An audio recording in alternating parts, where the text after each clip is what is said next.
We have a junior world champion from 2006, a London Olympian from 2012, and I'm pretty sure, wait, I'm going to get this wrong, a national champion in beach volleyball in today. She doesn't have any sponsors, so if anyone feels like they want to sponsor this beach volleyball team after they've listened to this episode, you can find her on Instagram at Becchara, Becchara. Becchara Palmer, welcome on the show. Thanks, Kim. Thanks so much for having me. No worries. Did I miss anything on the intro? I don't think so. That was pretty thorough. It's just they're the high points. We'll just skim highlights. over the high points. Yeah. Nice. All right. My first question, Becchara, is: do you have to be tall to play beach volleyball? Well, you tell me.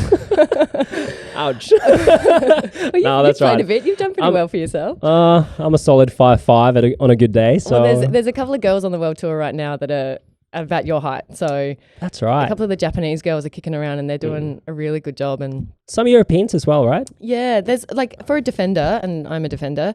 Height is not the most important thing. Like if you've got to jump and if you're athletic and if you know the game, a couple of extra inches doesn't really actually make all that much difference. So I think one of the Japanese girls, we actually looked it up because we were watching her play when she was in Sydney, and yeah, I think she's like 5'5". Yeah. So I'm tall enough for the elite female Yeah, level. for the women's world tour, you kill it. Yeah, they also play on a lower net, so I'm still going to struggle with the men's. But socially, you don't really have to be tall, though, no? No, I think the only thing that I find with being a woman and playing socially is that you end up playing on a mixed net. So the net actually goes a little bit higher so that when you're playing with the guys, they don't, take your face off or something when they spike a ball. So personally, I don't really enjoy playing social all that much because you have to jump higher. Yeah. I like the women's net. I like it at 224. Is that the height, 224? Yeah, and I think the men's is 243. Yeah, the men's is like a mountain for me, but anyway. It feels like a mountain for me too. I don't like it. Yeah. How tall are you? I'm 183. Okay. Yeah, so pretty much bang on 6 foot. Yeah, you're definitely a fair bit taller than me. All right, let's start with just a brief explanation for someone who doesn't know. What is volleyball? What is volleyball? It's a great question. Volleyball as it stands at the moment there's two separate disciplines. Some would argue there's a third one on the way, but there's beach volleyball, there's indoor volleyball, and the FIVB have just started playing snow volleyball. Oh, I have seen Have this. you seen that? Yes. So, sidetracking a little bit, but is snow volleyball is it almost exactly the same as beach, but on the snow? Is it 2 players? No, so it's 3 players, and I think there's subs. I have done zero research on the snow volleyball, so this could be all completely wrong.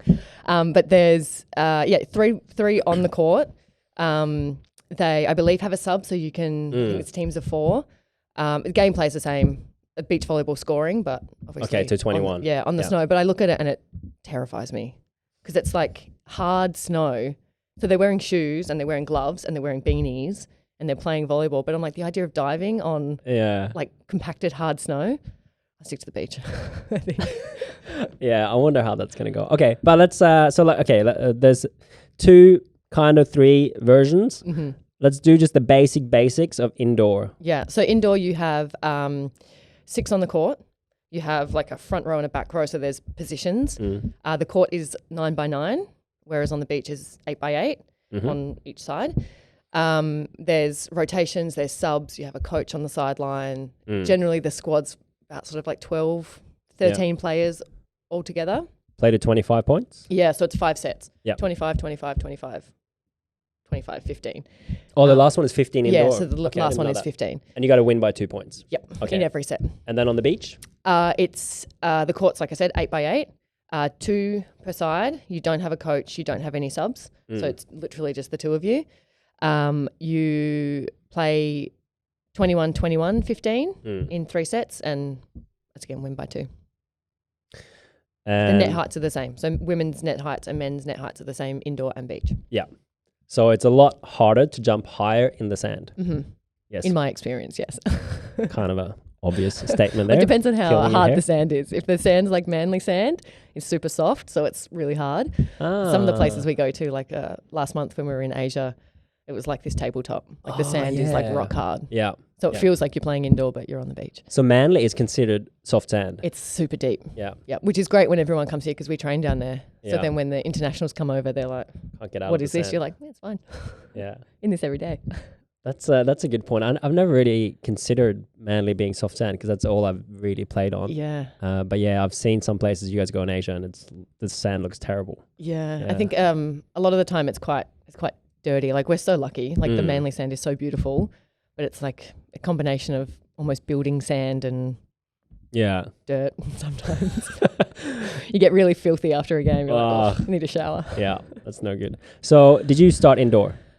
I kind of started with both. Oh, wow. Yeah. Didn't know that. So I started in year 10. So I played all different sports growing up, and I went to a specialist sport school, Henley High in Adelaide. And the SASI, like the South Australian Sports Institute talent scouters came out to the school and basically tested the whole year level for, if there was anyone that sort of stood out in any particular way to get them to change sports. Yeah.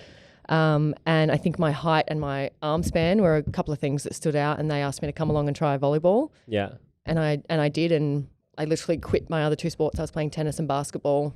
And within like 2 weeks, I was officially a volleyballer. But as part of that talent search program, you did sort of like half the year indoors to learn the skills and work out what volleyball was about. Yeah. And then the other half, you go out onto the beach and you learn beach volleyball and what it's all about. Oh, that's awesome. So you go outside in summer in Adelaide? Mm-hmm. Yeah. What are the playing conditions like there? Generally during winter, when we're in Adelaide, you try and train sort of through the middle of the day. So anywhere from sort of 10 till 3 is good time to train. Yeah. Anything earlier and later can get pretty chilly. Which is lucky that we spend most of our winters in Europe, which is obviously their summer. Yeah. So you don't have to brave the elements too much, but it can get pretty cold down there. Yeah. Sometimes when I explain Europeans that it can get really cold down in Melbourne and Adelaide, they're like, oh, it's Australia, it's fine, but nah. Well, by comparison to Europeans and like winter, Norway, but, it's absolutely doesn't compare. But we're not playing beach volleyball in Norway in winter. That's true. Although the most crazy conditions, the coldest, the most awful conditions I've ever played in was in Norway. Oh, really? In the middle Stavanger? of summer, yeah, in Stavanger. Oh, I've only been to that tournament once, and that was amazing, but I've heard that especially all the Brazilians complain because it's usually raining and cold They're there. always complaining about something. No, but Stavanger is one of my very favourite tournaments, top two. They have the sickest prize if you win. You get the Viking sword, You yeah? get the sword, yeah. I remember hearing some of the American girls who won it talk about how difficult it was to get it through customs to get it home. Like, this is really great, but also hard to get. A weapon. Yeah, exactly. A Viking weapon. Yeah. So to backtrack again, you got pulled out from your other sports to play volleyball because they clearly had some faith in your abilities. But one of the things I explain to people who haven't tried volleyball, the initial skill level to play just to have even a little bit of fun is quite difficult, right? Yeah, I think it is. I think because ultimately it's a rebound sport. It's not a catch and throw sport. And I think so many kids and people generally, if they're learning sports or they're playing sports, it's kind of that catch and throw idea where you can like gauge a ball coming towards you, you can catch it, you can throw it back, and you get to hold it. Yeah. Oh, exactly. You can run and hold it. That's a good point. But volleyball is very different. You have to time it to rebound, and if it doesn't rebound straight, it's gone. Like it's 3 courts over. Yes. So it is a very different. It's a very, very different, and the above head contact as well is a really bizarre. The spike is a really bizarre thing if people haven't done it. Yeah. What usually goes wrong in the beginning? Everything. Everything that can possibly go wrong goes wrong. What was the biggest problem I had? I think the biggest thing is controlling a first contact, like controlling a pass off your forearms, because like I said, you're so used to catching with your hand that the idea of aiming then a foot above your hand and make the ball contact there is a really bizarre, and then trying to get your hands together in a way that doesn't make it shoot off in the weird direction. So I think that's probably the hardest thing, and because it is the first contact, and there's so important. There's you can't do anything if you don't have a first contact. Yeah. There's no game if no one can pass. No, like you can set your way through it, but I guess it's not really how you want to be doing it long term. You don't want to get into any bad habits. So I remember doing sessions with girls that were quite a bit older than me, doing like serve receive, and just like banging my head up against a brick wall. I'm like, what am I doing? Like, this is such a waste of time. Because if you mess that up, the whole drill breaks down. You have to start again. So it's a good way to get good at something. Yeah. You work out pretty quickly if you're not very good at it. Are you coaching now down in Manly? A little bit when I'm here and Off season when I can. Yeah. I've got a couple of groups of girls I do private sessions with in the mornings, but it's almost now that I'm back playing and competing, the time that I did have to coach, now I'm kind of having to train myself a little bit. So I'm going to try and do a little bit more because I love it. Like the community down there, that the beach volleyball school down there is so great, and I really enjoy coaching. It's such a good change up from, competing all the time and being in my own head about what I'm doing. It's kind of sharing that. But I actually I have a lot to thank the beach volleyball school for, because when I moved to Sydney about a year ago, I wasn't playing any volleyball. I wasn't doing anything. I'd kind of felt like I'd had enough. And I started coaching, and it kind of reignited that feeling of like, oh, actually, I kind of know a bit about this sport. I've been doing this for a while, and I actually really love it. Like, it kind of lit that flame again. So I'm super grateful that there was an opportunity to do that, and that it's literally just around the corner. And I think you're being a bit humble here as well, because having a coach down there at the Manly Beach Volleyball School at your level, that's awesome. It's such a good, good thing that they're able to offer. Yeah, I think it's like Nikki, when Nikki was here, gosh, how long ago was it? Maybe a few months ago, in and around the Sydney time, we actually did her and I together went and did a Wednesday night, an hour and a half of like gameplay kind of stuff. So sort of giving people an insight into what we would do before a game, during a game, the sorts of things we would focus on. And I think that kind of insight's quite unique. Yeah. Because like you say, there's not a lot of the World Tour players that are down there. So it's nice to be able to offer that. It's nice to be able to share it and see everyone get really jazzed by it and see them improve. And, beach volleyball is just such a good sport. And to see other people loving it as much as what you do, it's really cool. We're really lucky in Manly and living on the northern beaches, right? Because we have, how many courts are down there now? Oh, there's 6, 7? Maybe 6 or 7, but there's temporary courts that pop up. Yeah. Especially on the weekend in peak time. Yeah. People chuck their own courts up, and it fills up. Yeah. Maybe actually explain to the listeners how the Manly Beach Volleyball School works if someone wants to try and play volleyball. Yeah. Well, the best place to go is the Beach Volleyball School website, which is, now it's just going to test me. I think it's just. Has it changed? Well, I don't think so. It's beachvolleyball.com.au. Great. Excellent. That's the easiest website. Well, I wasn't sure if there was a Sydney in there. I just got confused. So on the website, they've actually just revamped the website. It's all been overhauled. Yeah.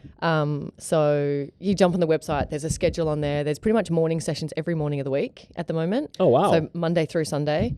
And then some evenings as well. And it basically works. If you've never played before, you come in and do a beginner 1 course where you get all the basics. You learn how to pass. Yeah. So that you can. And you don't have to be tall. Exactly. You don't have to be tall.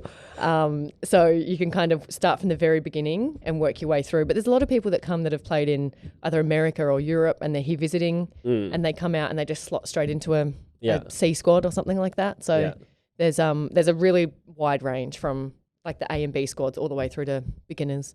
And like you mentioned as well, there's a huge social community down there, and it's an awesome lifestyle because you're just spending all day down at the beach. Yeah, just hang out at the beach. And I've been guilty of doing that a few times. I go down and coach on a Saturday morning, and then there's maybe a tournament on, or there's a few people playing games, and you just sort of jump in, and all of a sudden it's 3:30 in the afternoon. You're like, oh God, I have to go home.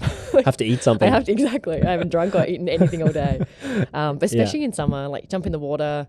A lot of people, they'll go down, they'll have a session, they'll go out for a surf, they'll come back, they'll play a few games, hang out. Like it's a pretty tough magical Manly place. life. I know, right? So tough. Explain to me how you changed your focus from indoor to exclusively beach. Well, I guess there was not really a point where I switched from indoor to beach. I was kind of doing both of them. So even when we played that Junior World Championships with our row camper, we came back from that trip and went straight onto the national team for indoor. So we went on an indoor tour to Asia literally a month later. So we were still, even at that point, still kind of doing a little bit of both. And then it sort of got to a point once I'd finished school and could choose, it was an easy decision for me because the beach was where I kind of wanted to be and what I loved more than anything. So I kind of just was like, okay, well, let's go this way. I think the pathway for beach volleyball within Australia is a little bit more clear. Like you can kind of go, okay, I'm here now. This is how I can work my way through to being on the world tour. Whereas indoor, at the time there was not really a national program. There was a bit of a development program maybe in Canberra, but you couldn't get to a full-time professional athlete here in Australia. You'd have to go to Europe and get a contract or go over to college or something like that. So I decided that I didn't want to do that. I didn't really want to leave Australia, and the national program, I grew up in Adelaide. The national program was literally 10 minutes around the corner. So it was kind of an easy decision to make. So that's how you started being a competitive World Tour player after your junior career? Yeah, absolutely. What was your first World Tour event? That's a good question. So after that, Junior World Champs, actually, before that we played a satellite event. So back then, it always makes me feel really old when I say that. But they had like satellite and challenger events that were kind of like the events that would lead into a World Tour event, like that kind of layer down. So Alice and I played one in Vaduz in Liechtenstein. Oh, wow. Yeah, which was one of the first ones, which was really cool, like a really bizarre, as an Australian, to go to Liechtenstein and have all these like countries. We drove through Switzerland to get to our hotel, like just really mind-blowing stuff. Yeah. And then after that one, we won a wild card into an actual main draw event from winning that Junior World Championship. So that was okay. What was that in? It was either in. Actually, I think it might have been Kristiansand. Oh, okay, yeah, Norway. Yeah. Another one of my favorite. Norway is like one of my favorite places to play. I love it. If the weather's good. Yeah, only when the weather's good. I'm a fair weather Norwegian supporter. Yeah. Well, Kristiansand gets a lot of good weather, but Stavanger is on the port west side of the coast. It gets tough. Yeah, but it's so beautiful. Yeah. What are the? Well, actually, let's do this. Explain how the World Tour system works. Roughly how many tournaments are there that you're trying to play in a year, and how much traveling is there? Yeah, well, right now, so a couple of years ago, kind of while I was taking a bit of a hiatus, they changed the way the World Tour works. So there used to be Grand Slams and Opens, and they would sort of spread themselves out over the year. But basically from January till December? Yeah, kind of like March to November. Okay. Kind of, give or take. Sometimes they just dot a random one in a random month over summer, but generally it's that period of time. But now they're working on a star system, so there's pretty much 1 star through to 5-star events. And I think, last time I looked at the calendar, there would have been about 25 or 30 1-star events. So there's a lot of those. They're obviously a lot smaller. And I think only 2 or 3 5-star events. So then they kind of just filter through. I think there's maybe 2 or 3 more 4 stars left on the calendar this year. What are the main 5 stars and 4 stars? The 3 stars, now you're testing me. The 5 stars, I know there's one in Gstaad. Switzerland, which is stunning. Yeah, I'd love to see that one. That looks like a sick tournament. Yeah, and I think this year, because there's a World Championship, I think Hamburg last year potentially was a 5-star event. Yeah. But it's those big ones. I know in the past there's been ones like Klagenfurt in Austria has always been a massive, massive event as well. But the 5-star events are kind of getting less and less, I think, because they obviously cost the promoters so much to put on. Yeah. There's far more of that sort of like mid to low range tournament. Okay. So some people might now ask, you said Gstaad in Switzerland. There's no coastline there. How are they playing beach volleyball? We should actually Google it so you can. Have you seen the centre court? Oh my God. So it's basically in this tiny little like cobblestone town with massive mountains that, half the year are covered in snow and the log cabin kind of feel. And they literally just whip up this court kind of just off the main. It's almost like the Corso down at Manly, but European style. And they just put a lot nicer than the Corso. Well, it's like it's a thoroughfare, lots of shops and they just kind of put the centre court chuck there. the sand in. Yeah. Grandstand. I'm not quite sure where they pull the sand from, but they chuck it in, the grandstand goes up, and then the outside courts are kind of like a push bike ride around the corner, and they have a whole setup of all the courts, and it's stunning. Like you walk from your hotel to the courts, and the cows with the cowbells, like the quintessential Swiss experience is exactly what you get. There's Milka chocolate everywhere. There's Lindt chocolate everywhere. It's amazing. But that's one of the most spectacular, like some of the photos that you see from that tournament are just it looks unbelievable. Yeah, that's exactly right. And I think actually the other great thing about that tournament is that the spectators that come and watch are really really smart. Educated on the They're sport. educated, exactly. Yeah. So they know what's going on and they don't just sit at centre court and watch. They're like, all right, USA are playing here, I want to watch them. All right, Australia are playing here, we have to go watch them. So there's like, they have their sheet and they'll go and they'll find the players they love and they'll sit and they'll watch and they'll get into it, which is blows my mind. Yeah, that is such a good point. Yeah. Because when the big tournaments have been on in Manly, I feel like a lot of people just go just to watch the spectacle of it, but no one really knows the European players, the American players, the Asian players. So they don't really know how big of a deal it is if you girls beat someone or anything like that. Yeah. And I think I found actually this year with the beach volleyball school, there is definitely that kind of group that know, they know that Kerry Walsh Jennings is coming and they want to sit and watch her, and they know that some of the guys are really good. So it's cool to see those ones who can actually see their idols playing. Yeah. But you're right. I think the majority is like, oh, this is cool. Yeah. Just go and watch without, I guess, the background information. So that's the World Tour in a very brief format, but there's as good as I could. I think that's good for someone who doesn't know. Okay, good. But there's 2 major tournaments that doesn't happen every year. They're the big ones, right? They are the Olympic Games and World Champs. Yes. Yeah. So Olympics every 4 years. Yep. And the World Tour, World Champs is every 2. 2. Yeah. And you said there's one this year? Yes. 2019? Yeah, it's in a couple of months. Oh wow, it's that soon. Okay. Yeah, really soon. You have made it into one of those big ones, maybe the biggest one, the Olympics. Yeah. Tell me about the qualification process that year. Oof. It was hectic. It's a headache, isn't it? Yeah, I scratched my head like, oh gosh. No, it was full on. And to be honest, I would expect it to be full on. It's, it's the biggest tournament we have. It's the most prestigious and it's the one that everyone wants. So the qualification process for 2012 was about 18 months long. And you basically start at the beginning of 2011 and work your way through the whole 2011 season and then the beginning of the 2012 season. And then the Olympics was in July. So it's like that 18 months is just... And are you playing World Tour events to get points? Is that how it works? Yeah. So to qualify for the games, you can either go through the top 16 in the world. So the World Tour points, it's kind of like the tennis tour. Like every time you play, you accrue points. And in that 18 months, you basically want to accrue enough points to be sitting in the top 16 in the world. So then you can guarantee yourself a spot. If you fall outside the top 16, then there's a Continental Cup qualifier. So the Asian region, American, European, African, they all have their own, basically one tournament. And if you've qualified for that sort of along the way, then you can go and play. And if you win that, then you get to go. What did you do? We scraped through the top 16. Thank God. We were kind of hovering around that sort of like 14, 15, 16, 17 little bracket. And then... That is incredibly impressive, though. I don't think people realize that. Stressful. Incredibly stressful. Yeah. And who was your partner that year? Louise Borden. Yeah. Yeah. Awesome. So we'd played together. I think the second tournament we played an event in Poland and got a silver medal. Came out of the qualifier and went the whole way through. And I think that being our second event, we were kind of like, okay, this is a thing. We should probably go and see what we can do with this. And then we pretty much stayed together from that point, from 2009 all the way through to the Olympics. Yeah.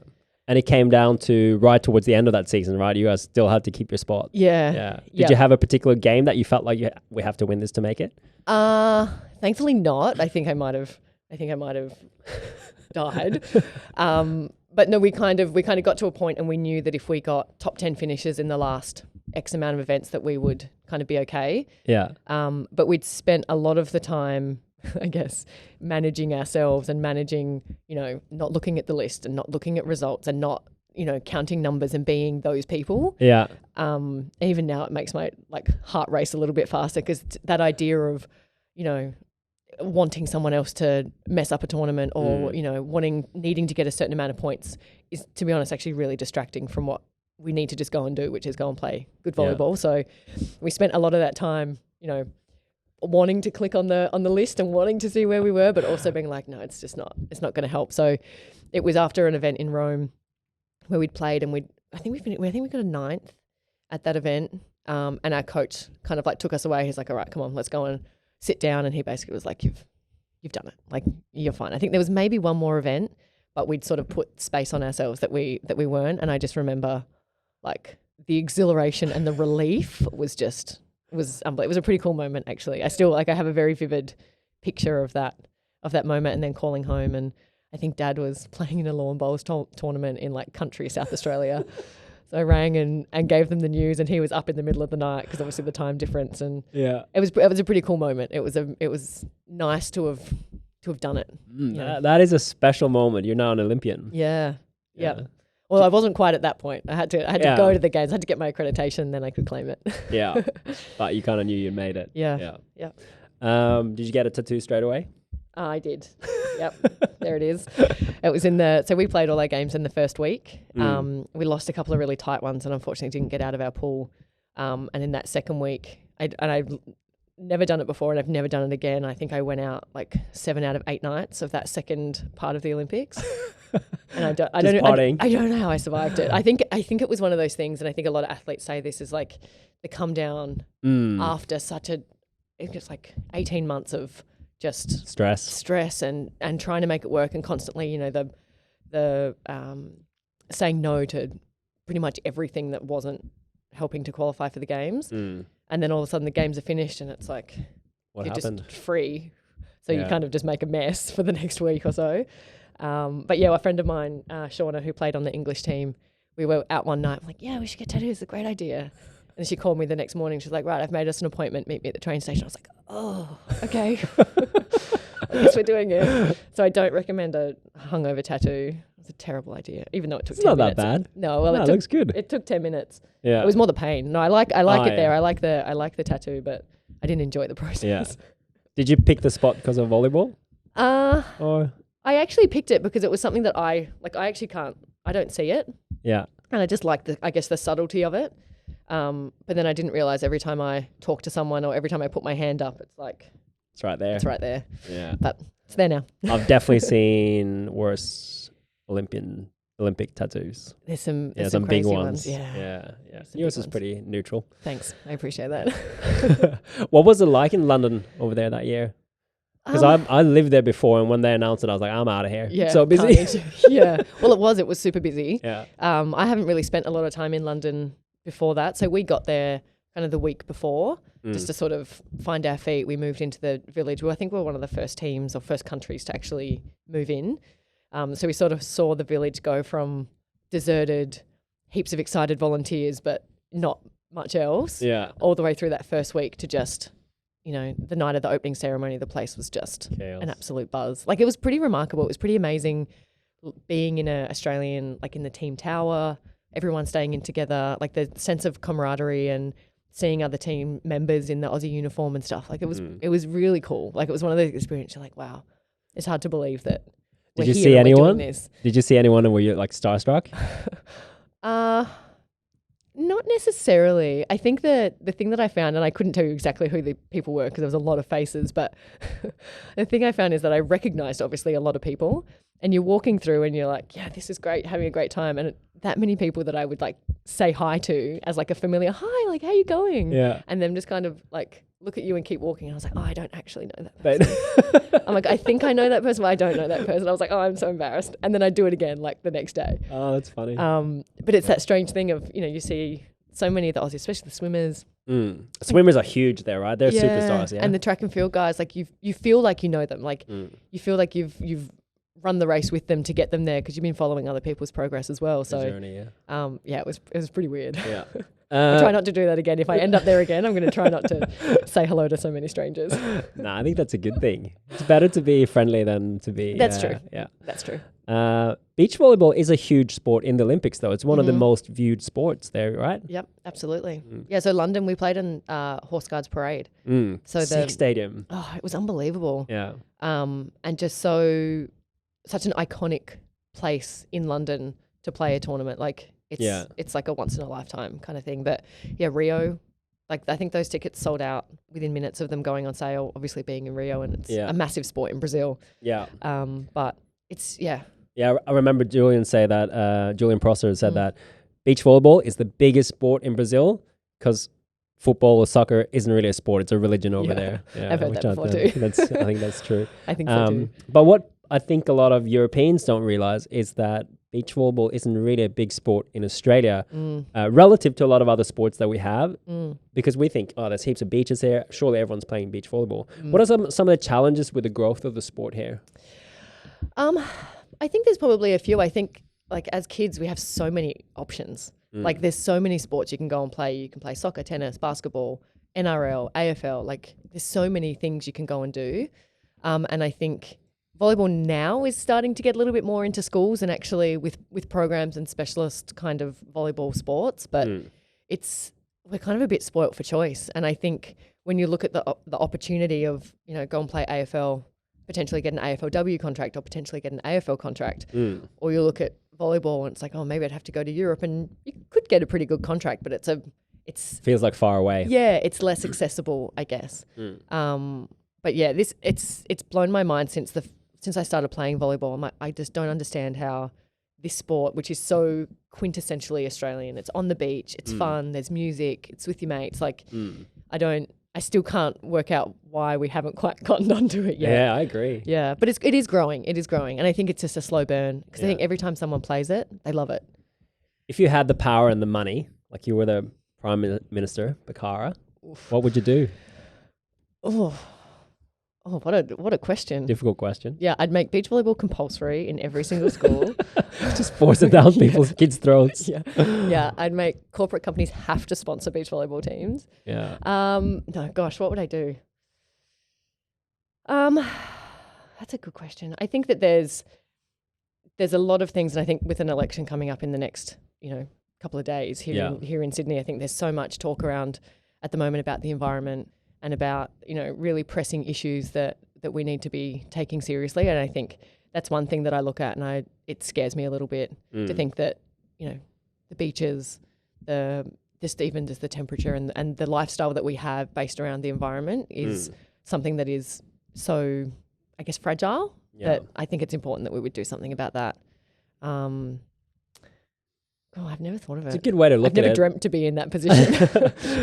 It's a good way to look at it, though. I think getting kids on the beach will make them appreciate it more as well. Yeah, I think so. Because you do, when you play down there at Manly, you do notice when people throw rubbish on the beach. It's like, what are you doing? Yeah, absolutely. Yeah. It's the same there's so many nice like walking trails and stuff around here as well that you can kind of walk through them and you're like, I don't ever want this to get turned into housing or developed. Yeah. But also you want to keep it fresh. The wildlife and everything like that is such a beautiful part about this part of the world. Yeah. It would be a real shame to be contributing to its demise. Yeah, we're very lucky. I think I say that on every podcast because we are. Almost every person I've had on is living and working and enjoying the Northern Beaches life. And for me, being from Norway, somewhere far away, it's like, you almost don't even know how lucky you are when you're here. Yeah. Okay, let's change gear again. I wanted to talk about something that I find quite unique with beach volleyball at a high level. It's a sport where there's two people. Yeah. It's a partnership. And it's when you think about it, there's not that many sports that have that. You're either an individual doing a high level sport or you're on a team where there's like 5 or more people on it. Yeah. But when you're tell me about some of the challenges and some of the good things as well with having competing at a high level in a partnership sport. Yeah, it's such an interesting dynamic. And I've had this conversation a few times where it is so unique.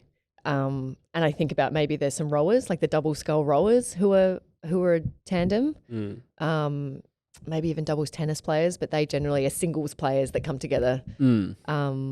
So yeah, it's really unique. And I think the dynamic that I think works best, and this is something that Nikki and I are working really hard to create for ourselves, is that in a way you are an individual first, and there's an element of kind of having to look after your own shit for the most. Sorry, I don't know if I can swear. No, you can. Okay, good. You can beep that out later if you need to. But there's an element of like looking after your own stuff because ultimately you make up 50% of this team. So it's not like you're in a squad where you maybe make up 10%, because you're all on the field. Like you make up 50%. And the way that beach volleyball works is like if you're not on your game and if you're not good, you have to contact the ball every time it comes over the net. And it's a surefire way to have a really bad time if one half of that team is not performing and is not at their best. So I think that's one of the main things with this dynamic is that you have to really take care of yourself first and foremost. And if both parties are doing that and are doing that well, then there's that extra maybe 10 or 15% where you're a good partner for the other person. because ultimately if they're looking after their stuff, they don't necessarily need someone else interjecting and trying to fix stuff for them. So I think it's a really interesting dynamic. I also think because you don't have a coach on the sideline or that third party to kind of come in and mediate if need be, that also creates a really different dynamic. But I think the people that do it well are those that are very open and can communicate, and I guess can kind of check their ego at the door a little bit before they step out on court, and can take on the feedback, offer the feedback, and then just go and play. And I think that the trust within a team of two is probably the most important thing. That kind of dynamic. I was going to ask a follow-up question, but you probably already answered it, because I wanted to ask what the biggest lessons you've learned from playing in a partnership, because one thing that can happen in a game is that someone does a mistake. I mean, in a game, someone probably is going to make a mistake at some point. Unfortunately. But, yeah. And if you're not the person making the mistake, then you also can't really blame the other person too much, right? Because you want to keep lifting them up, that you don't want them to make more mistake, but it can be pretty clear who made the mistake. An obvious example is if it's, if the other team has set point and you serve in the net, and then you've lost the game. Were you watching our last games? Were you watching our games? No. I might have done that a couple of times. But that's a pretty big mistake, right? Yeah. And it's clearly that one person's fault. Yeah, they're in complete control. Yeah. How do you, what are some of the lessons that you've learned from being in a partnership like that, where the stakes are pretty high and you have to balance that partnership? Yeah. I think the biggest thing to remember, and is, I guess, that trust factor, is like we're both there to do, like, both of our, I guess our missions on that court is exactly the same. We're there to win. We're there to play really great. Like, once that's kind of out of the way and you have that trust, I think wearing errors and wearing mistakes like that is just kind of part of the game. I think Nikki and I have gotten into a pretty good habit of, if that sort of stuff happens, kind of laughing about it. And it seems counterintuitive and it seems a bit like, oh, they just don't care. But the reality is that if you can laugh about it and kind of wash it off, you'll come out and probably win the first end of the next set versus making the mistake, stressing about it, me pointing the finger, more stress, come out, you probably lose the next end and the game's probably done.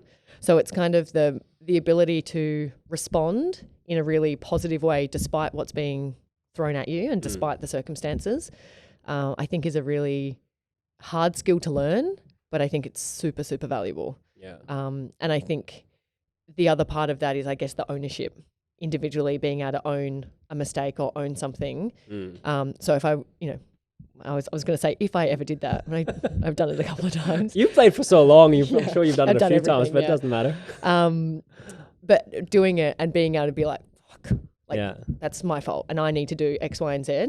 So the partner's like, okay, they're not gonna do that again. They know what went wrong. They know what happened. Onwards and upwards. That is a great lesson to take away from it, though, taking ownership of your mistake. Yeah. I think that's the biggest thing. And that's, you kind of can't hide with two people. And even, even to the point of if I set Nikki a ball and she goes up and makes a mistake, I'll always look at my set before I'll turn and point my finger at her and be like, oh, you should have hit that in. Yeah. Because I think the idea that everything I did in that situation is absolutely perfect is not true. Like that's just not how the sport works. So I'll always look to myself and go, okay, how could I have made that better for her? And perhaps helped her to hit a winner, and then, she'll take on her part of that and then we move on. I think that's such a valuable lesson that you could take away from playing beach volleyball at a high level. It's so good. You can carry that through in a lot of aspects of your life, right? Yeah, absolutely. I think it's that process of like we sort of said before, that checking the ego at the door. I think if you take an ego into a beach volleyball team and nothing's ever your fault and you're perfect and it's all your partner, it's not going to go. Like, I don't think you'll have a partner for very long. Well, yeah, it depends on if there's any other options out there, but you're right. And if you're really tall, then you get away with it. Yeah, you could be a dick. No, that's not how it works. No. But yeah, I think that's a really important thing. And you can see it. You can sit and you can watch a team and you can see those people that clearly nothing is ever their fault and it starts falling apart. It's hard to watch. It's really hard to watch. So tell me a bit about your journey with the sport, because you've had some really big highs, especially making the Olympics, like we mentioned. But then you've taken some breaks off from the sport as well. What led to that? I think so I took a bit of a break after London, and I think just the period of qualification that we sort of spoke about before was hectic. Like, it was really full on, and I sort of got out the other side of that, and just I didn't know myself. I felt like a shell of myself, and I was quite I was just in a real state where I couldn't really get inspired to go and train again or really do anything. And I look back now, and I was like, there was a definite window of some depression going on in that time. And I think I'm really glad that I took some time away. Like, I remember we had a bit of a break after the Olympics. It was only a couple of weeks when we came back to Australia, and I went out to training, and it was like the first session back, and it was kind of like, all right, this is now the beginning of this next kind of period, and we're just going to get moving, and it's going to be really, light and whatever. And I remember walking out onto the court and like dropping my bag, and Mick, the coach that we'd worked with, was on the court setting up the net and whatever, and I just stood there, and I remember just feeling like it was a whole body no. It was like everything in me was like, there is nothing that makes me want to go out and get on that court and get back into this again. And I kind of stood there for a moment, and I was like, I can't do this. And I said to Mick, I was like, I don't think I'm ready. I don't think I can do that. And to his credit, he was like, okay. Yeah. He's like, you go and you take the time you need. Like, you do what you need to do. Did you feel some pressure coming back to Australia and playing on the Australian, like with the Australian community, being an Olympian? Like in that moment? Yeah. No.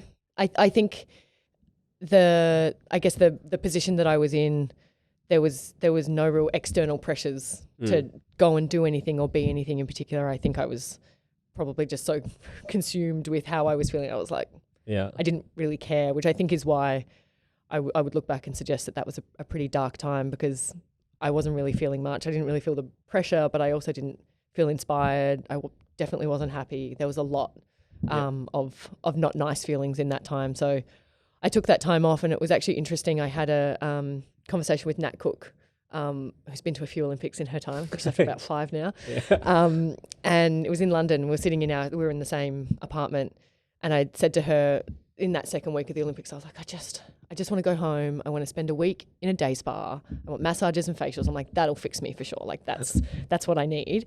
And she was like, okay. She's like, you should go and try this thing that her partner Sarah had gone and done called Vipassana, a meditation retreat. And she was like, you should go try that. Like, that might be good for you. Yeah. It was in Byron Bay. And I was like, yeah, okay, sounds good. So I went home, signed up for it, and was kind of like, yeah, that'll be a nice, relaxing time that I can go and do. And that had been booked in probably about a month or so after that. So I ended up going and doing that. And it was absolutely not facials and yoga and massages. It was like the complete opposite. Have you heard of it? Do you know what Vipassana is? Oh.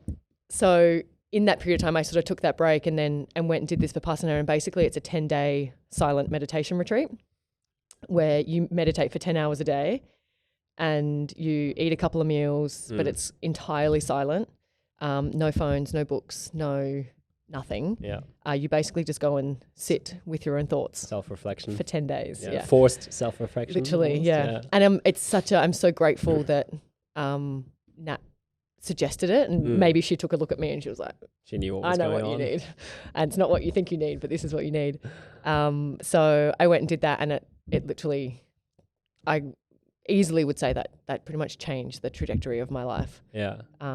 Going and doing that and being able to digest everything that had happened, I guess up until that point, was so incredibly valuable. I think I cried for the first 4 days. Like, I just cried every day in bed, sitting in my meditation spot. I just cried. Yeah. And then I hit a point and I was like, okay, I'm good. I've got all that out. Now I can actually get something out of this. And I walked out of there an entirely different person. Yeah. So I'm super grateful for that. But that was, I guess then, it was like after that I ended up going home and having to have surgery on my shoulder. The period leading up to the Olympics and stuff, I'd had a bad shoulder, so I had surgery on that. And then kind of just played around. I was working a little bit. I was playing with a girl called Zena Stone. We went over and played a couple of world tour events, played a summer together. Unfortunately, she had to retire because she was injured as well. Yeah. And then kind of was prioritizing more of the other stuff in life, like working and earning an income. And I was going to say, after the Olympics, does that put you in a bit of a financial hold? Lou and I had done really well from a prize money perspective. So for that 18 months, we were earning pretty well. So I was not too bad kind of through that period. It's more so the fact that I'd never had a job. Yeah. I'd never, Athlete life. Yeah, like I didn't need to. So then the idea of then going out and potentially finding a full-time job with no skills per se was a really daunting kind of prospect. I was really lucky. A guy called Adam Steinhardt, who as a Commonwealth Games pole vaulter was based down in Adelaide, and I met him actually through one of the like Olympic Council events, and he owned an advertising agency, and he's like, come and intern. He goes, I get it. I get this phase that you're going through. I understand this whole thing. Come and learn. So I worked there for about a year or 18 months and just kind of learnt the ropes of advertising, marketing, digital marketing, content marketing, all that kind of stuff. Yeah.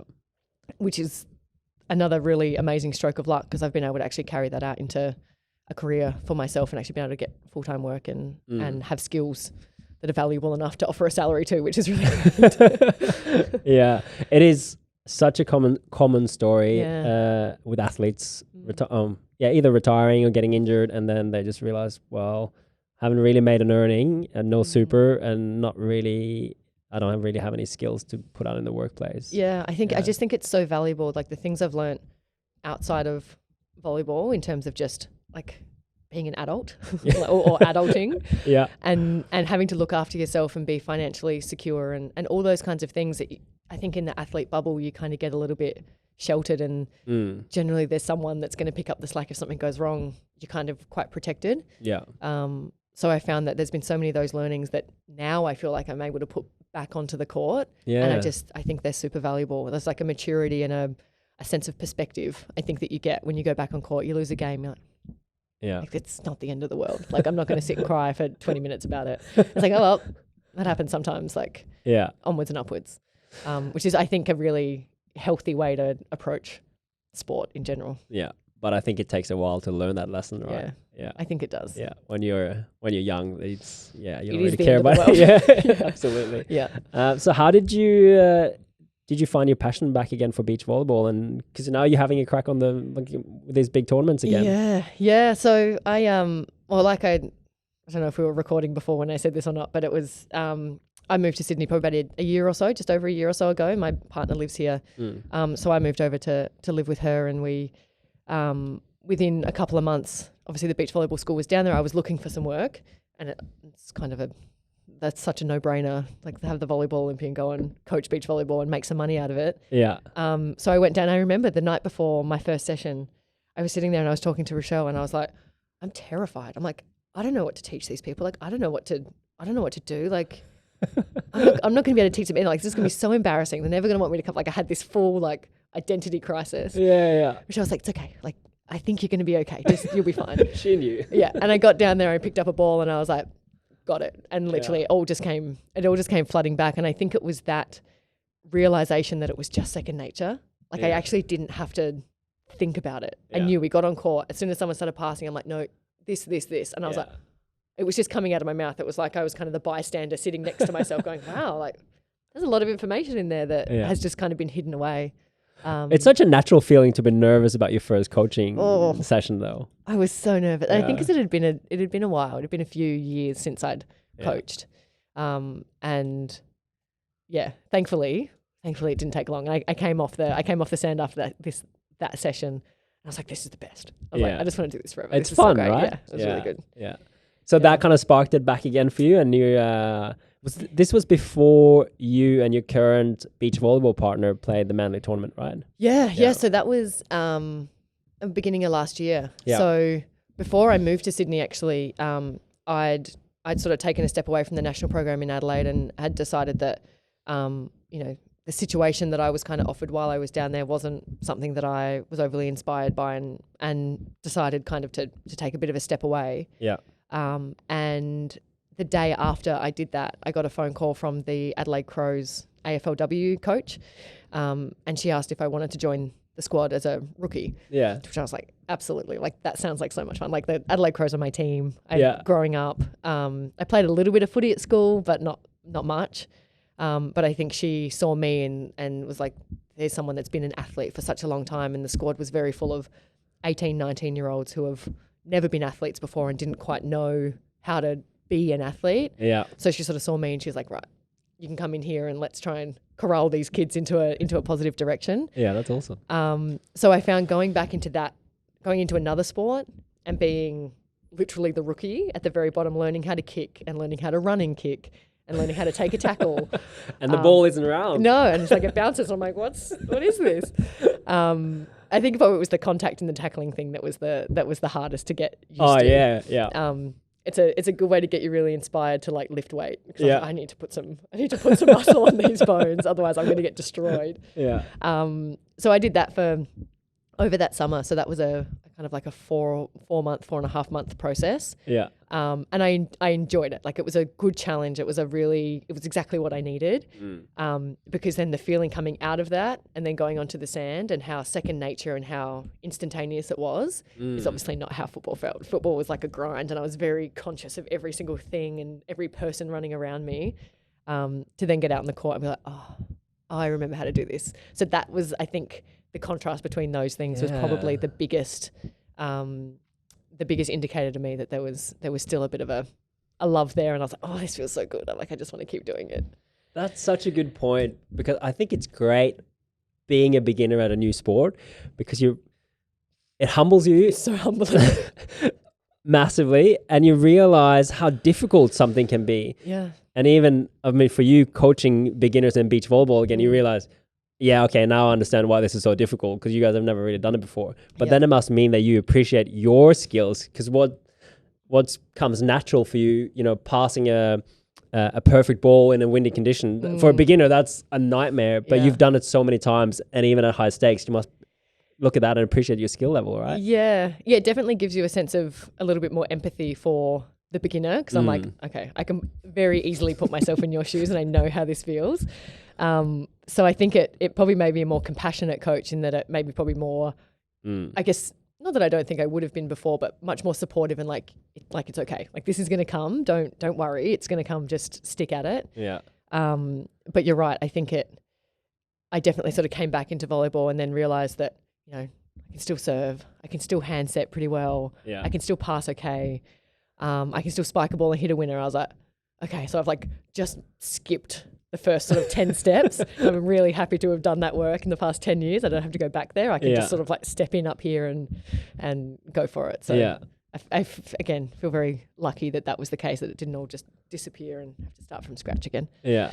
So tell me how you and Nikki signed up for the Manly tournament. I think you... I didn't come down to watch it, but I think you guys had... I know. You're the only person in Manly that didn't. Well, I don't live in Manly anymore, so it's so much harder for me to go down there. I'm in North Narrabeen, so I get stuck in another bubble up there. Yeah, that's true. Well, I'm in DY. I'm like right in between. Yeah. But I try to follow it, and I think you guys had to qualify to make it into the main draw. We did. You tell the story. So I guess the backstory to this whole thing of even just Nikki and I coming together to play together.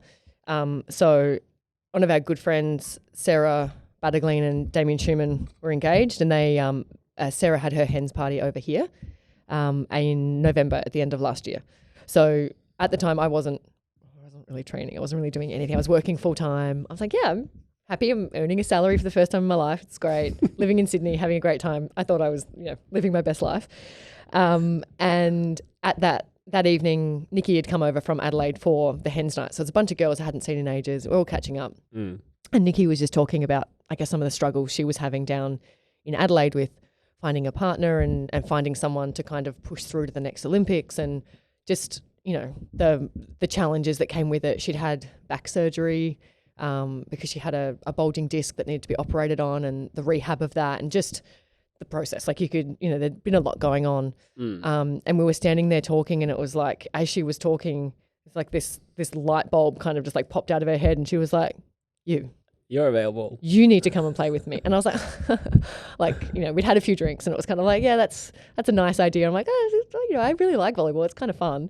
Yeah. And Rochelle was actually standing there at the time, and she looked at me with the most serious look on her face, and she's like, "Are you listening? Are you listening to what she said to you?" I was like, yeah. Like, yeah, that'd be a fun idea. And both of them just went dead serious. And I was like, oh, okay.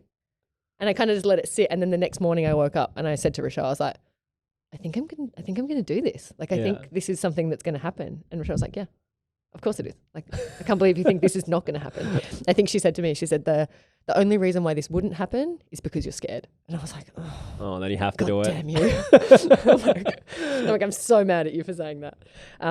But yeah, so then from that point, we had a couple of conversations and just sort of like spitballed ideas. I'm like, well, if we were, let's just say we were going to do this, what would it look like? And obviously she's in Adelaide, I'm here in Sydney, I'm working full time, she's training full time. Like, what would this sort of entail? Because you haven't really trained together before, right?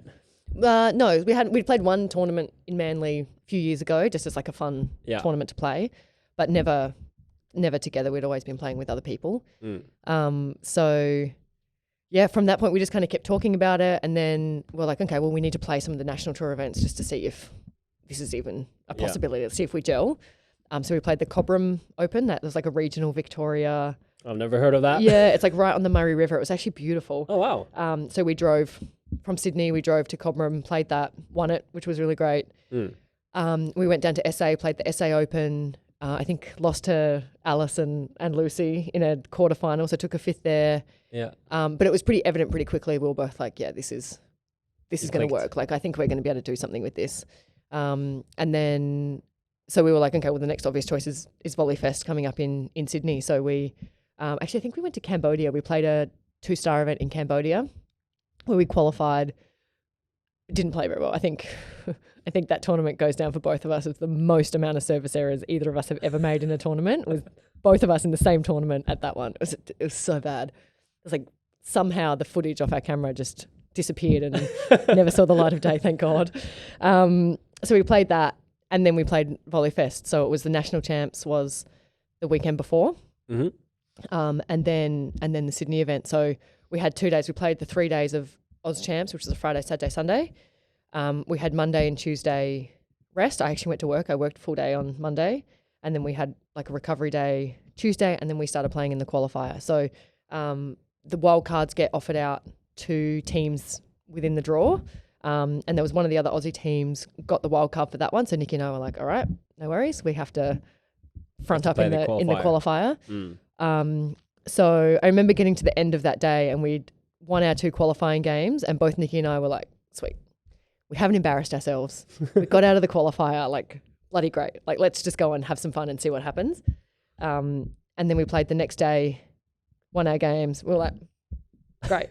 Like, this is awesome. Like, we're doing really well. But also, were you surprised? Yeah. Every day at the end of the day, I was like, oh, I can't go to work tomorrow because I'm going to be playing. And I kind of said to my boss at work, I was like, look, we've got this tournament. We'll probably play a couple of days. You know, I'll probably be in on Friday, whatever. She's like, okay. And then we just kept going. We just kept winning. And it was like, we'd get to the end of the day, we'd come up against an Olympic team. I think we played the Italians on maybe the Friday afternoon. We lost the first set 21-8.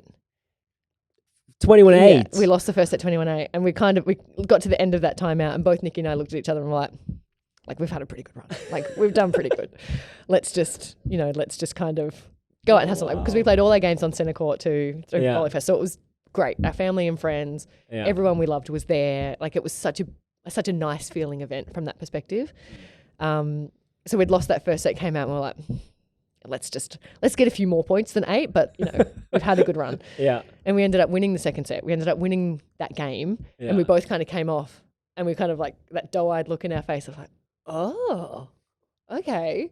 What just happened? Like, literally, what just happened? And I think from that point onwards, it was like, I don't know what's happening. I feel like I'm on a roller coaster that's driving, and I'm not necessarily steering it, but I'm on it, and I'm just gonna go. So when we won the quarterfinal to play in the semifinals on the Sunday, and we were getting home, and I think I just had this kind of glazed over look on my face, like, I can't believe that we're here. I can't believe that we're playing this event at home and we're winning. I think there was a little part of me that was like, I can't believe my body has stood up for the last 10 days. And like, I was tired and fatigued, but every time I got on court, it was fresh as a daisy. It was like, it was a pretty magical kind of experience. And then to win it, like there was no part of us that ever thought we were going to win that tournament. I don't think anyone in the state, in the world, probably thought we were going to win that tournament. But it was pretty magical. Like the final point happened, and we obviously won. It was quite close in the third, and I just remember bursting into tears, just like happy tears, but just like exhausted tears. Like we'd been playing all week. Yeah, I think we played 15 games over the course of 2 tournaments in like pretty much a week.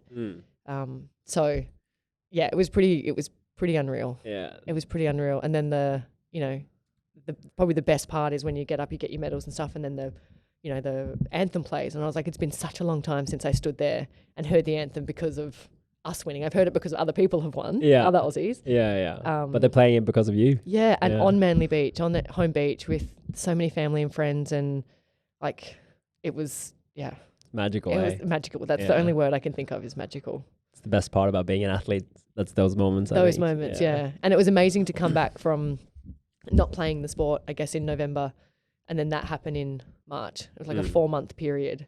I sit back and I'm like, my God, like it's insane. I still can't quite wrap my head around it, and that's okay. Yeah. It's a good point that you raised there, playing that many games over the week, because I think an impression is that beach volleyball is kind of a fun sport. It's not that physically demanding. You're running around on the sand or whatever, but it is a lot harder than people expect. I think especially after you play your first beach volleyball game, you realize your legs are really, and your quads are really sore because you're running around in the sand. What kind of training do you do outside of beach volleyball, or just playing the actual sport? Yeah. I think people that suggest that beach volleyball was not a physically demanding sport, you kind of go, oh, you've never played. Okay, no problem. That's fine. Let me know once you have, and then we'll have this conversation.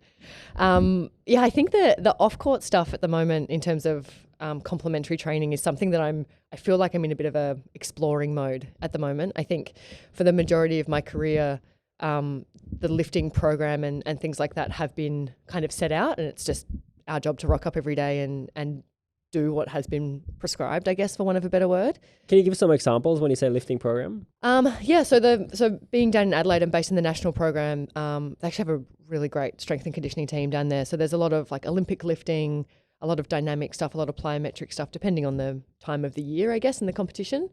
But lifting anywhere from 3 to 4 times per week in the gym, with sort of like in there for maybe an hour and a half, 2 hours at a time. Oh, wow. Yeah, big, heavy kind of sessions. So when you say Olympic lifting, do you guys do clean and snatch and stuff? Wow. Yep. Okay. So like from deadlifts to clean, snatches, pulls, all that kind of stuff. And then complementing that with some like speed and agility work on the sand. So a lot of the speed and movement we do on the sand, obviously, because that's what we have to move in.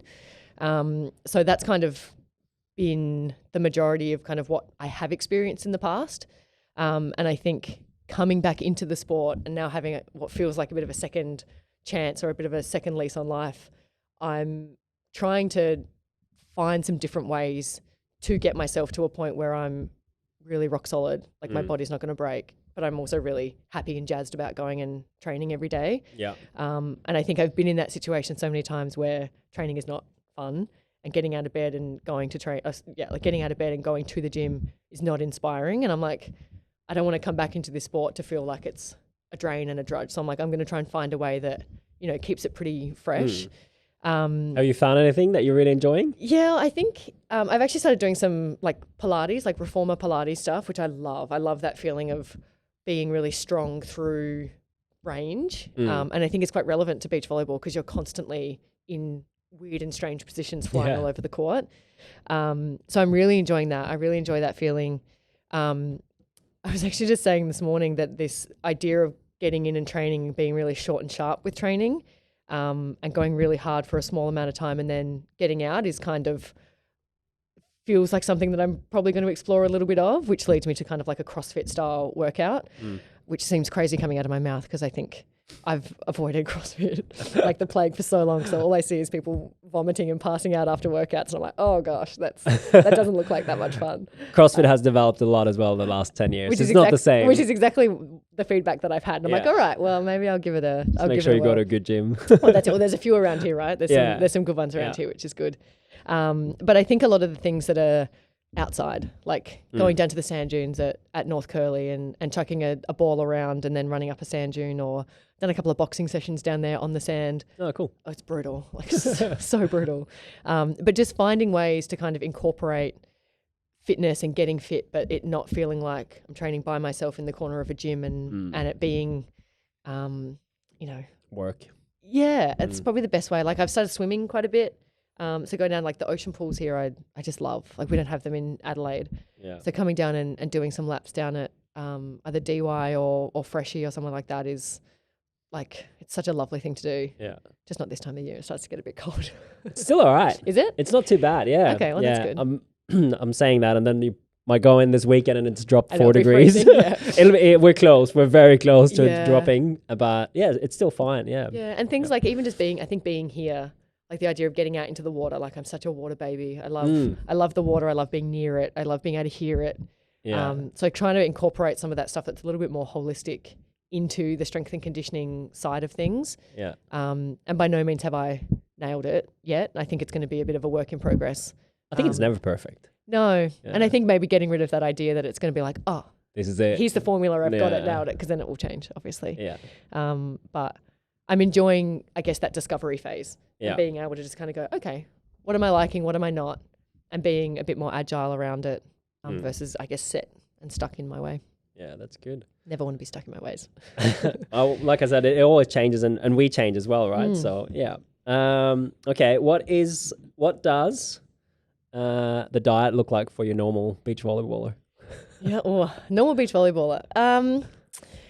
The diet is another one of those things I think probably I'm approaching in a similar way to the gym stuff. I've tinkered a little bit with the intermittent fasting, kind of not eating until lunchtime and just having the food window at the back end of the day. I think there's definitely been times in my career that have been super restrictive and super, I guess, unhealthy in terms of the way that I've gone about my food. And Is there a bit of pressure to be really light?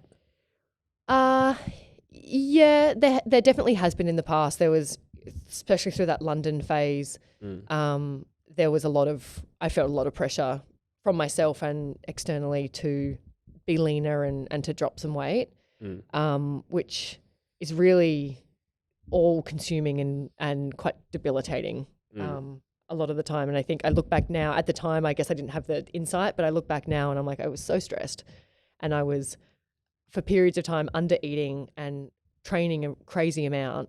So look at what that then is like, the amount of cortisol that would have been pumping through my veins is unreal. And I guess, I wasn't meditating. I wasn't doing anything to kind of look after myself and support myself. So it makes sense that I'm carrying 3 or 4 extra kilos, like, of course. And You weren't really going to lose it because of your diet. You needed to take the stress level Yeah, down. I needed to just chill out a little bit, which I've tried to take into the rest of my life. Yeah. But yeah, there's definitely been some times there where it's been a problem and it's not been a nice space. So I guess now on the flip side of that, I'm trying to be a little bit more intuitive with it, I guess, and less restrictive. And there's nothing that I can't or won't eat. But trying to find that balance of eating to make me feel good and to give me energy and to kind of take care of myself, and then be able to perform, be able to, think clearly, be able to sleep well, be able to train well. That's kind of the ethos behind where I'm going. I definitely went through a really big phase of like bulletproof coffee, where I'd wake up in the morning and I'd make myself a massive vat of bulletproof coffee. And I found actually on this last trip, I've just come home because I can't make myself bulletproof coffee on the road. So I've come home and it's not calling me quite so much at the moment. I think have you had bulletproof coffee before? Yeah, it was a phase for me. I didn't last very long. Yeah, well, I reckon I lasted probably a good year. Okay, that's good. And it's only kind of been in the last couple of weeks. So I'm like, oh, you know what? I think my body's gotten used to not having the big fat bomb first thing in the morning. Yeah. So yeah, like a few things, like I'm using some of the adaptogenic mushrooms and stuff like that I put into my coffee, and just like multivitamins and things that feel good in my body. I'm sticking with. And what do you have for breakfast? Oh wait, you doing intermittent fasting? Yeah, still? well, when I was having the bulletproof coffee, I was doing that. So basically, the bulletproof is okay in the morning through intermittent fasting because your insulin won't spike. So I would basically get up, have a bulletproof coffee, and then wait until lunch. But now, like this morning, I got up, took the dog, have a bubble bath, went to the gym, came home, and my mum came over about a month or so ago and planted out my veggie patch out the back. So I went out there this morning. It was the first time I've picked a bunch of stuff. So I picked some kale and I picked some spinach out of the veggie patch, and then just went and made like an egg scramble with some mushrooms and that. So I sat there, had that, and then my black coffee. And I love that.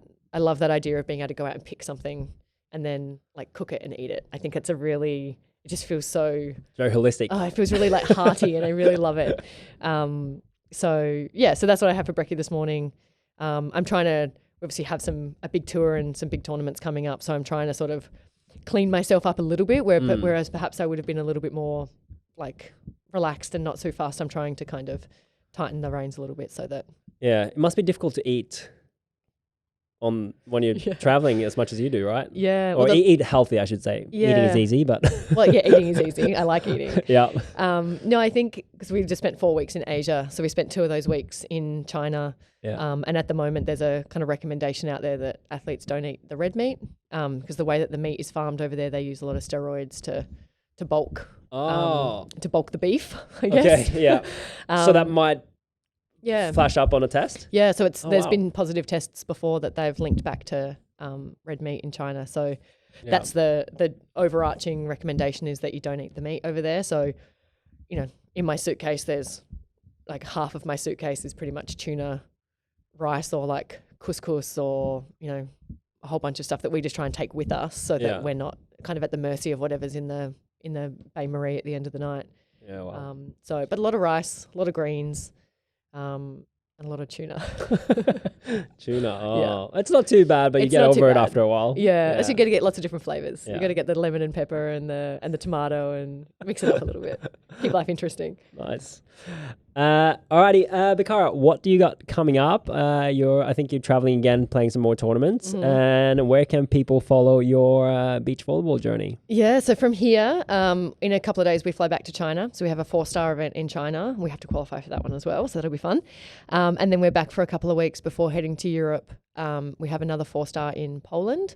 We found out yesterday that we're playing in a Swiss national tour event that we've got a wild card for, which is pretty great. And then we have been selected for World Championships this year. So we're awesome. Yeah, we're the second Aussie team that are going over to compete, and that's in Hamburg. Who's the first Aussie team? Taliqua Clancy and Maria Fay. Yep. So they're killing it at the moment. They're doing such a good job. It's so good to watch them. Such a young team still. Yeah, but just watching them play really great is really cool. So they're the top team, and then we'll be there as well. Yeah. And European summer for you. Yeah, baby. So we're going to play that, and then potentially the 5-star in Stade. Yeah. And then there's a few more tournaments after that, but we'll make some more decisions later, and that's kind of going to be the bulk of our trip. But I guess right now we're looking at World Champs and working towards getting some runs on the board there. Yeah. That's great. Yeah. And where can people follow you? Probably the best place is Instagram. That's kind of where I tend to be, which is just at Becchara. Yeah. I got really lucky with that handle. You got really lucky with the handle. The perks of having a strange name. Yeah. But that's probably the best spot to follow along, and I try and keep things as updated as I possibly can. And when are you back in Manly coaching beginner classes? Oh, everyone keeps asking me this question, and I don't know. I can't give them an answer. Depends how much you're winning on the tour. Yeah, well, yeah, it does depend on how much we're winning, but hopefully soon. Yeah, awesome. Well, thank you so much for coming on, and I'm looking forward to see how your European summer goes, and best of luck in all the tournaments. Thanks, Kim. Thanks very much.